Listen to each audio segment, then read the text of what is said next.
This is our news, the weekend edition. And on the broadcast tonight, the country records a triple-digit single-day total of coronavirus cases. Plus, the uptick in COVID-19 cases, a detriment to the tourism industry. Ahead tonight, the tourism minister on what needs to be done to revive it. And later on, meet the two Bahamians recently featured during Shark Week.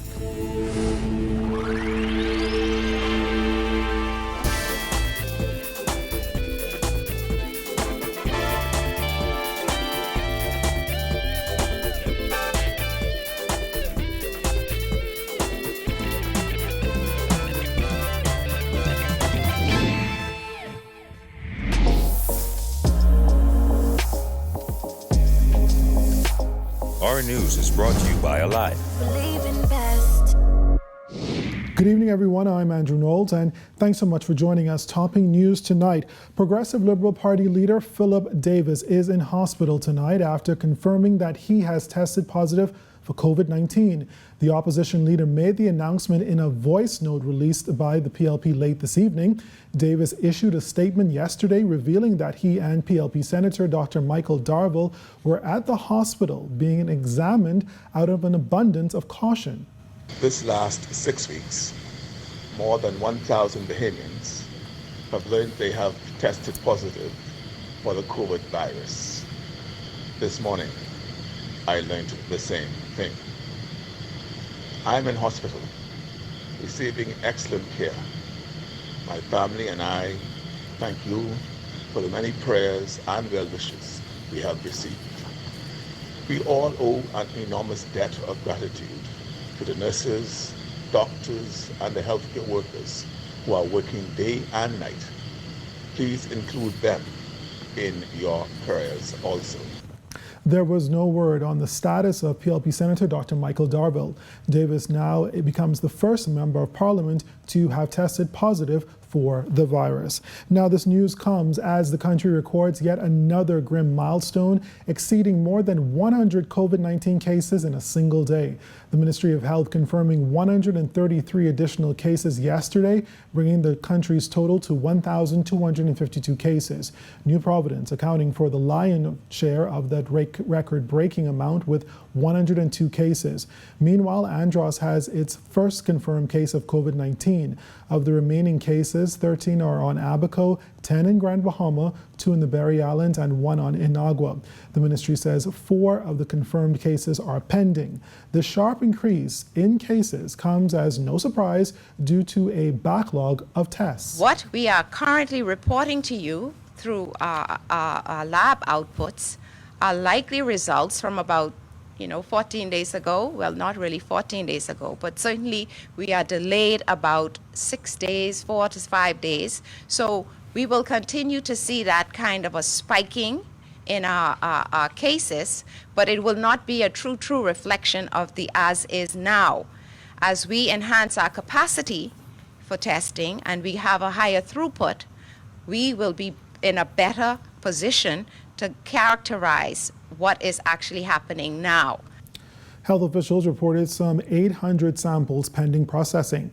And with the National Reference Laboratory inundated with tests above its capacity, Dr. Pearl McMillan says Princess Margaret Hospital's lab is expected to bolster testing capacity to address the backlog. With the new test systems, we now have access to a larger volume testing capacity in country, up to 1,000 samples per day. Therefore, the Ministry of Health will be providing more test results over the upcoming days, and our surveillance unit will contact those confirmed cases and their contacts as this information is made available. And as cases continue to increase unabatedly, many are speculating whether a complete 2-week lockdown will now be imposed. Dr. McMillan explains how health officials arrive at their recommendations. We look at a number of indicators as it relates to, what will actually give us the data required to make the recommendation. And we will look across all of those indicators as we move forward. Testing is one, and given our capacity challenge, that may be a strong reason why we may need to continue in the lockdown, but certainly that is just one of the indicators that we will look at. From the crime beat tonight, police continuing investigations into a fatal shooting that has left one man dead. The incident occurred on Malaysia Way in Elizabeth Estates shortly after 10 p.m. Saturday. Police say the victim was at his home, standing in the utility room when a gunman fired several shots through a window, hitting the man. Emergency medical services personnel responded and transported the victim to hospital, where he later died. Police are appealing to members of the public who may have any information that can assist with this investigation to contact them at 502-9991 or 2 Crime Stoppers at 328-TIPS or the nearest police station. Well, despite the economic downturn brought on by COVID-19, Finance Minister Peter Turnquest says the country is still far from broke and is still on track with his ministry's projections. With the tourism industry taking a major hit and very little money coming in, he said government is working on ways to safely reopen the economy and welcome more tourists this fall. The country is actually performing more or less as we had anticipated in our budget. We are about 50% down year on year in terms of where looking at July of last year versus July of this year. That was expected. We anticipated that our revenue will not start to perform in any meaningful way until late fall, when we anticipate that we should start to see some return of tourists as we again attempt to safely reopen the economy. The country's mega properties like Atlantis and Bahamas remain closed until October at the earliest. Tourism Director General Joy Jibalou has said the country's fourth quarter numbers are looking good, which Turnquest said is a good sign that the country is on the right track to getting its tourism industry back up and running.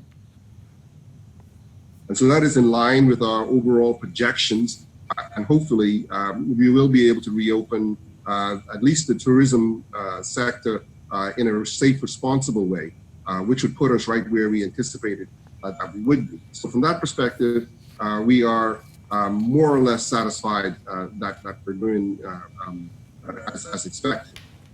Well, the country's brand has taken a major hit because of the surge in COVID-19 cases, that according to Tourism Minister Dionisio Diagler. He told our Berthany McDormand that things won't pick up until the U.S. cases are under control. The Bahamas' brand has suffered because of the uptick in COVID-19 cases, according to Tourism Minister Dionisio Diagler, who explained that the implementation of a mandatory 14-day quarantine and the travel health visa are all impediments to travel. It's just the reality of COVID, and it's very unfortunate. A lot of countries are now experiencing a second surge. I was on a call this morning with all the Caribbean, all the countries in the Organization of American States, all the Americas, and I listened to every country explain their problems, and a lot of them are going through second surges. A lot of them are experiencing upticks in the number of cases. So it's natural, and it's expected. What is happening in our destination is happening in many destinations around the world. The tourism minister was asked what it would take to rebuild the country's brand. He said it depends on how hotspots in the United States deal with the pandemic. Florida has confirmed more than 550,000 COVID-19 cases with nearly 9,000 deaths. The growth of the hotspots in the United States will have to diminish. That is really impacting the ability, or is the cause or the main reason why a number of the hotels, especially the large hotels, are giving for not being able to open. Diagler noted that Florida is the country's largest tourism market, followed by New York and Texas, which are ranked 4th and 3rd respectively, with the highest number of cases in the U.S. Despite this, the tourism minister says bookings are still robust for the fourth quarter. However, he's expecting that to change. What we're finding is, despite all of the lockdowns, despite all of the news about quarantining, as you look into the fourth quarter, bookings are still remaining robust. Now, I'll say that with a bit of a caveat, because a lot of people are making their reservations last minute. So while the bookings might be there, what we're finding is people assess a week or two out, and then they pull the trigger on whether it's a go or not a go. Reporting for Our News, I'm Berthany McDermott. Well, the tourism industry has been hit hard by the COVID-19 pandemic, with hotels and resorts across the Bahamas deciding to keep their doors closed for the time being.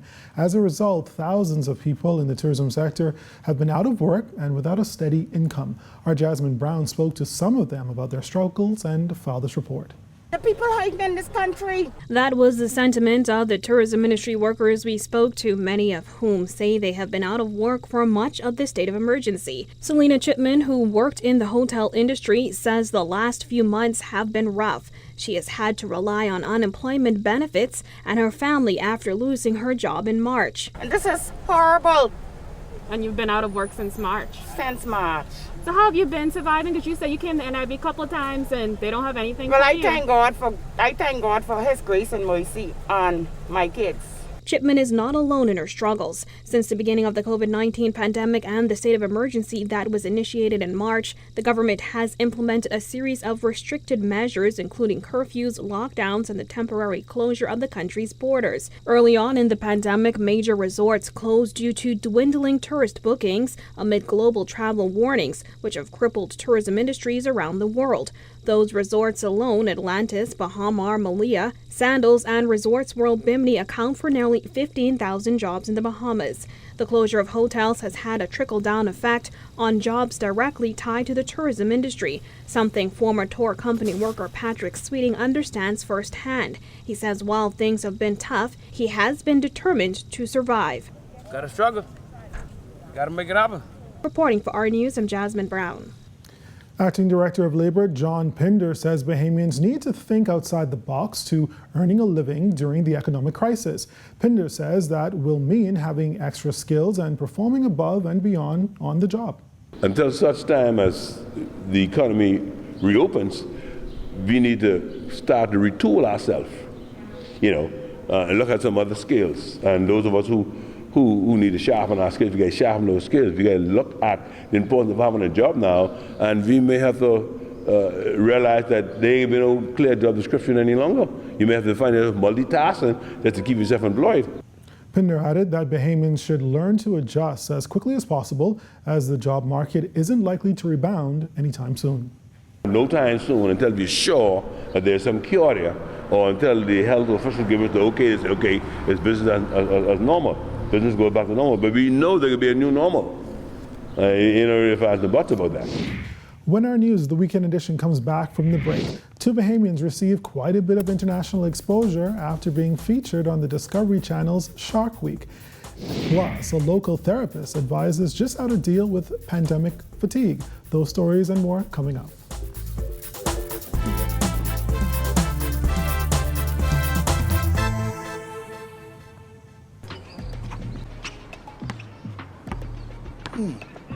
Rev up on the next promotion. Okay. Nice. Bye. You give up it. That's 2 out of 3. Sign up for Rev Trio and opt in to NBA League Pass absolutely free. Visit rev.bs or call 601-8992 for details. Rev, you and us together.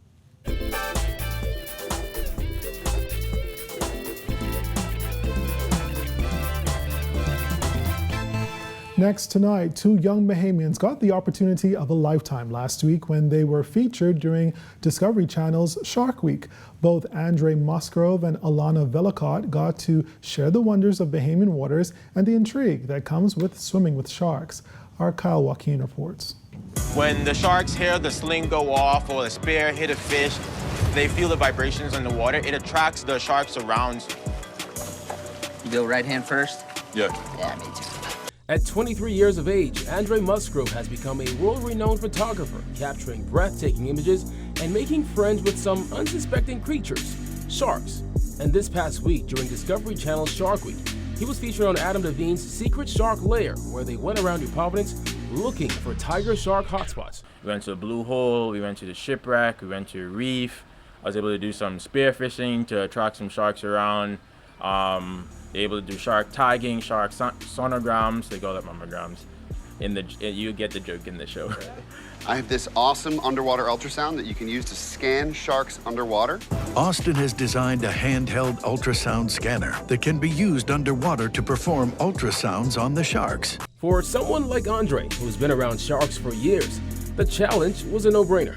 The sharks were pretty cool. They were only attracted to whatever I actually shot or the sound of the shooting, but not me particularly, and not the other divers who were around. So it was pretty cool. Nobody got hurt. There was no close calls. We had the proper safety divers in the water, and it was pretty cool in the water, just because of the experience I've had with them in the water before. If it's a new shark that I've never been around, I wouldn't be scared or intimidated. I would just be a lot more cautious, because I still have to read that shark and learn more about it and see how I should act differently with that shark opposed to another. So the main purpose of why we're here is because we're trying to figure out if this really is a tiger shark lair like Dr. Gallagher thinks it is. Also featured was Alana Velicott, a marine ecologist from Grand Bahama who fell in love with the water at a very young age. For her, swimming with sharks is no problem. I'm always having fun when I'm in the ocean. I love the ocean. But I wouldn't say that I am afraid. I am aware.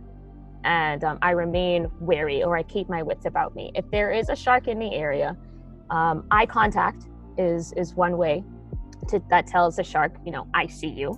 And then another way is, which takes time and practice, is understanding shark behavior.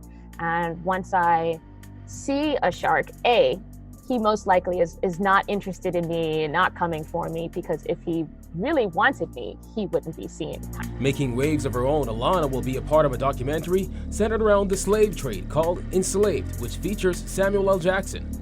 But this opportunity to carry the Bahamian flag for Shark Week was an honor, particularly being a woman of color. People that look like me and other women of color that are doing really well, that represent excellence, that are having fun and also doing great things for this planet in this field. And it honestly just takes a little bit of effort, i.e. just looking up a hashtag on Instagram, women in science, Black women in science, to find us. It really doesn't, it's not that hard.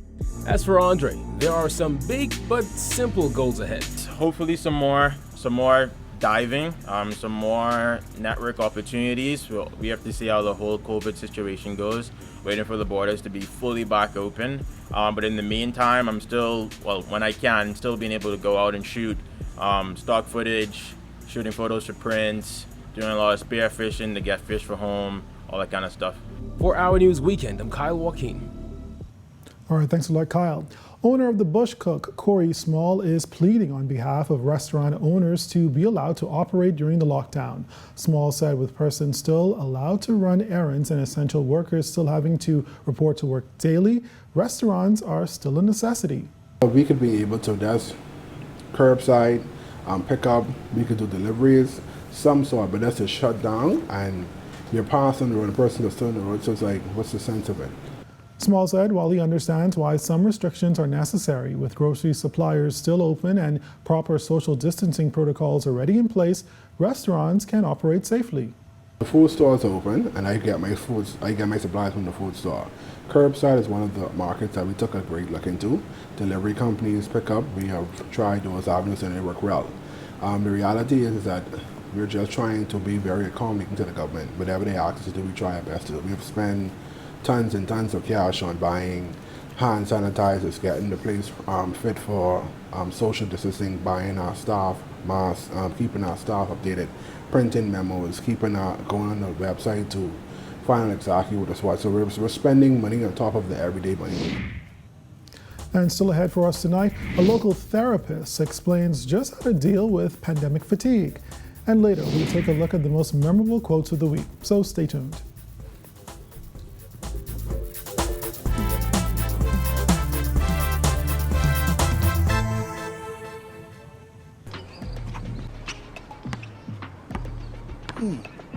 Rev over the next promotion? Okay. Nice. Bye. You give up it. Best 2 out of 3. Sign up for Rev Trio and opt in to NBA League Pass absolutely free. Visit rev.bs or call 601-8992 for details. Rev, you and us together.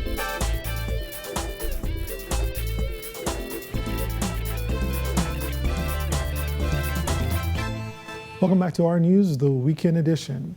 Have you ever been feeling tired, depressed, or overwhelmed recently due to the emergency measures? Well, you may be suffering from pandemic fatigue. A local therapist tells you how you can spot the signs. Our Giorgio Bain has that. As the coronavirus pandemic drags on with no apparent end in sight, pandemic fatigue has set in for many Bahamians who are tired of the many restrictive measures, including curfews and lockdowns.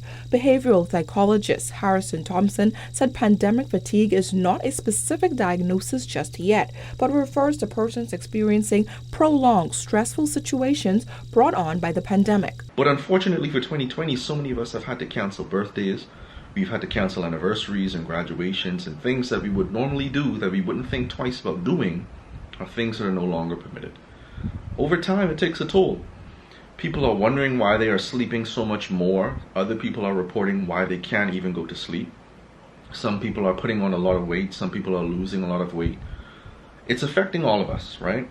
But what is most important here is for us to pay attention to our own individual bodies, because everybody responds differently to stress. So how can you fight pandemic fatigue? According to Thompson, the first step is to disengage from continuous updates on the pandemic so you can detox your mind and find peace. He said studies have shown that persons are being desensitized due to an overwhelming amount of information. Limit the amount of information that you are taking in during this time.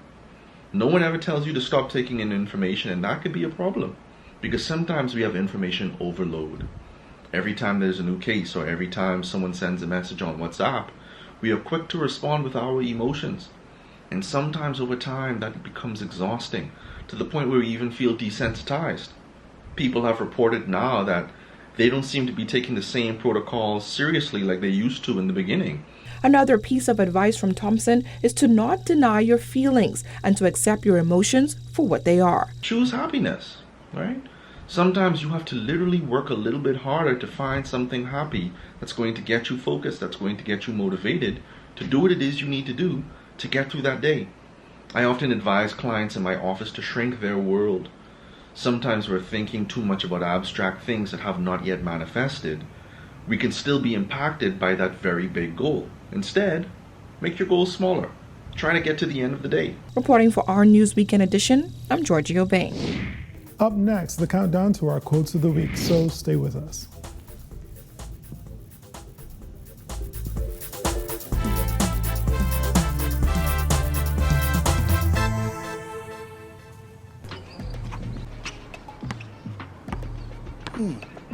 Rev up on the next promotion? Okay. Nice. Bye. You give up it. Best 2 out of 3. Sign up for Rev Trio and opt in to NBA League Pass absolutely free. Visit rev.bs or call 601-8992 for details. Rev, you and us together.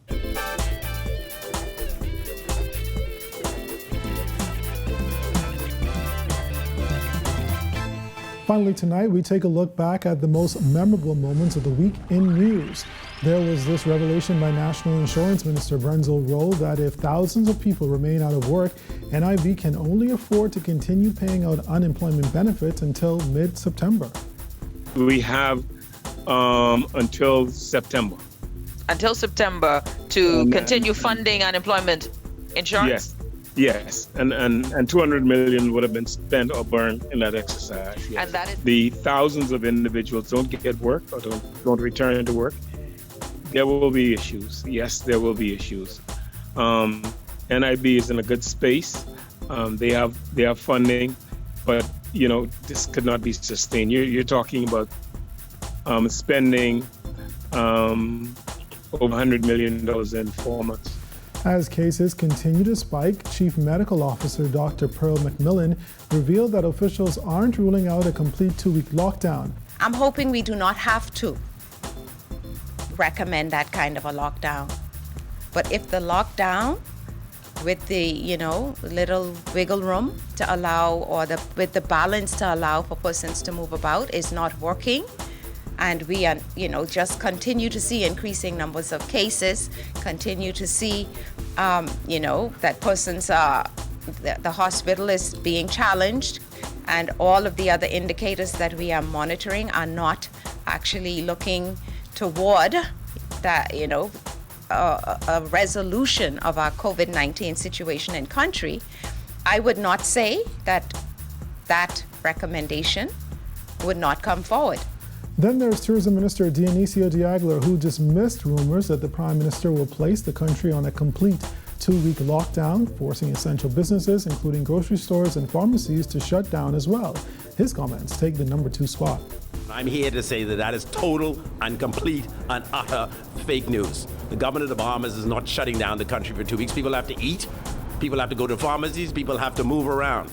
There's enough of a restriction in place now that are upsetting people. So we certainly don't want to put in place something that would make absolutely no sense at all. So fake news, rubbish, throw it in the garbage. And in at number 1 was this father of 4 who was taken aback when he received a check from NIB for less than $15. $14.80. Can't buy a gunk snack.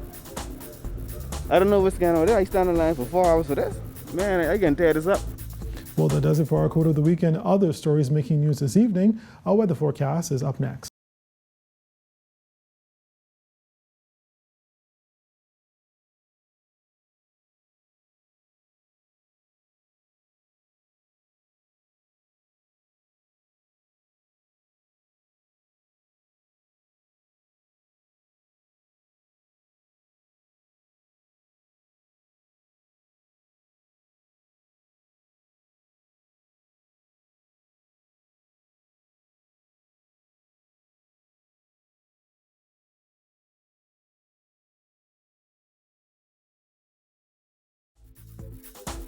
And that's our news, the weekend edition for this Sunday. I'm Andrew Knowles. For all of us here at Our News, thanks so much for watching. Let's remember to be safe and look out for each other.